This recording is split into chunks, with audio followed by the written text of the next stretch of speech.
Մենք եւս խոսում ենք ռազմաարդյունաբերության զարգացման անհրաժեշտության մասին։ Օրինակ 2026-28 թվականների ռազմաարդյունաբերության զարգացման ծրագրի համար գործադիրը նախատեսել է ավելի քան 150 միլիարդ դրամ։ Բայց արյութես, որ մեկ այլ որոշմամբ կառավարությունը 2025 թվականի բյուջեում ռազմաարդյունաբերական համալիրի զարգացմանը հատկացված 5 միլիարդ 700 միլիոն դրամից 3 միլիարդ 200 միլիոնը կրճատեց։ Ընդ որում 1 միլիարդ 800 միլիոնը նախատեսված էր ռազմական նշանակության գիտահետազոտական եւ փորձակոնստրուկտորական աշխատանքների համար,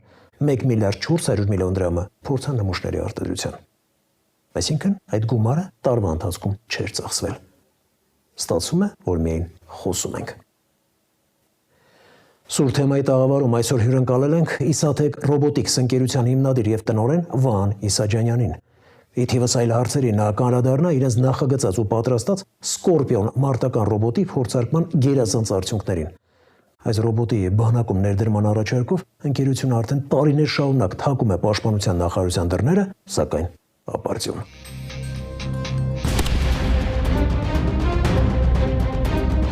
Վերջին 3 տարիների ընթացքում էապես փոխվել է զինված ուժերին հատկացվող դրամական միջոցների թիվը։ Ռազմաարդյունաբերության զարգացման բյուջեն 5 տարի թերակատարվում է ահռելի տոկոսով։ 2020-ից հետո մենք փոխանակ պատրաստվենք 2030-ի պատերազմին, մենք դեռևս 2020-ի պատերազմին ենք պատրաստվում։ Ռազմաարդյունաբերական համալիրի զարգացումը մեր երկրի ռազմավարական նպատակներից մեկն է։ Ինչու պատկան կառույցները մինչև որոշ չեն պատվիրում Սկորպիոն մարտական ռոբոտը։ Եթե պաշտպանության նախարարի մակարդակով անձնական ցանկություն լինի նրա մոտ աջակցել եւ ընթացք տալ այդ պրոյեկտին, շատ կարճ ժամանակում դա հնարավոր է իրականացնել։ Մենք 4-5 տարի արդեն չենք ակնհայտ չէ պատասխան չենք ստանում, բայց տարբեր բարդություններ են առաջանում, հասկանում եք, որոնք հաղթահարելուն կարող է եւս մի 2 տարի ժամանակ պահանջել։ Թղթաբանական մի ժամանակ ինչ որ մի ժամանակահատված ֆինանսավորվել է պետության կողմից այս պրոյեկտը, հետո դադարեցրել են, վերսկսել արդեն իրավաբանորեն չի թույլատրվում, սպասում ենք ինչ որ նոր օրենքի ընդունման։ Որն է արդյունավետ՝ գնել մեկ հրթիռ, թե մեկ մարտական ռոբոտ կամ անօդաչու թռչող սարք։ Բերենք Ռուսաստան-Ուկրաինայի օրինակը։ Ռուսաստանը ամենամեծ երկիրն է, որ ունի ամենամեծ քանակով հրթիռներ։ 4-5 տարի նա ամբողջ իր հնարավորություններով գնդակոծում է Ուկրաինան, բայց էական փոփոխություններ մարտի դաշտում չեն եղել, այսինքն յուրաքանչյուր հրթիռ արժի մի քանի միլիոն դոլար, մեկից եւ ավելի միլիոն դոլար, դե պատկի ինքներդ գնահատեք, իմաստ ունի այդ թանկարժեք։ Միացած կոպիտ օրինակ բերեմ, ոնց որ առաքիչը Ford Transit մեքենա գնելու փոխարեն գնի վերջի մոդելի Rolls-Royce եւ անի իր գործը։ Ամբողջ աշխատավարձը ծախսել է այդ մեքենայի սպասարկման վրա։ Ցամաքային եւ օդային փոքր չափի ոչ թանկարժեք դրոններ, որոնք որ շուտով ոնց որ արդեն նշեցի, նրանք դառնալու են ինքնուրույն եւ շատ վտանգավոր եւ շատ էֆեկտիվ, շատ էֆեկտիվ։ Օրերս ազդարարեցիք, որ պատրաստ է մարտական Սկորպիոն ռոբոտի կատարելագործված տարբերակը, ինչ կոնկրետ մարտական խնդիրներ կարող է այն լուծել։ Այդ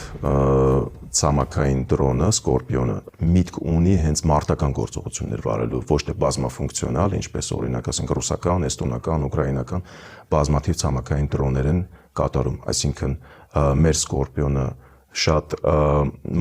մարդու չափսերին համեմատական դրոն է, բայց 600 կիլոգրամ քաշով շատ գերամուր պողպատից կառուցված է, այսինքն նա նախատեսված է զուտ մարտական գործողություններ վարելու համար, այսինքն մարտի դաշտում փոխարինել զինվորին, իսկ զինվորներին պլանավորվում է այդ մարտավարության դեպքում ընդհանրապես բերել 3-4 գից ավելի երկրի խորքը։ Եվ հենց սկզբունքը դրանում է, որ այդ դասական զինատեսակները, թանկարժեք տանկերը, ինքնաթիռները չոչնչացվեն եւ տենց մեծ ծախսեր մենք չունենանք, այսինքն առաջնագծում լինեն ոչ մարդիկ, ոչ թանկարժեք տեխնիկաներ, այլ լինեն միայն ցամաքային եւ օդային դրոններ, որոնք որ են ամենածանր սև գործը կկատարեն։ Եվ վերջին հաշվով այդ հաշվարկի դեպքում մենք կատարել ենք նույնիսկ այդ հաշվարկը, մոտավորապես ստացվում է, որ մեկ հակառակորդի զինվոր չզոհացնելուն մենք ծախսում ենք $1000, ոչ թե 300,000։ Այսինքն ահռելի տարբերության մասն է խոսքը գնում։ Ինչ դեր ունեն ժամանակակից պատերազմներում մարտական ռոբոտները, անօդաչու թռչող սարքերը, որքանով են արդյունավետ օրինակ ռուս-ուկրաինական պատերազմում լոգիստիկ, մարտական խնդիրները լուծելու նպատակով կիրառվող մարտական, բեռնատար, ականակիր ցամաքային դրոնները։ Միջև մենք մի հատ համեմատություն չանցկացնենք դասական զենքերի հետ, մենք չենք կարող պատկերացնել ինչքան ավելի էֆեկտիվ են ժամանակակից դրոնները։ Դասական զենքերն են դրանք, ասենք տանկերը, հրետանին, ինքնաթիռները, ուղաթիռները, դրանք հիմնականում ստեղծվել են 20-րդ դարում։ Շատ թանկարժեք տեխնիկա է, յուրաքանչյուրը արժի մոտ մի քանի միլիոն դոլար։ Դրոնները շատ ավելի էժան են եւ շատ ավելի էֆեկտիվ են։ Օրինակ, եթե սկսվում է լայնածավալ պատերազմ, առաջի թեժ ամսվա ընթացքում այդ խոշոր դասական շատ թանկարժեք տեխնիկաները գրեթե 80%-ով ոչնչացվում են։ Այսինքն, եթե մենք խոսում ենք նրա մասին, որ էֆեկտիվ պատերազմ վարենք, մենք պետք է հաշվարկ անենք, կոպիտ ասած,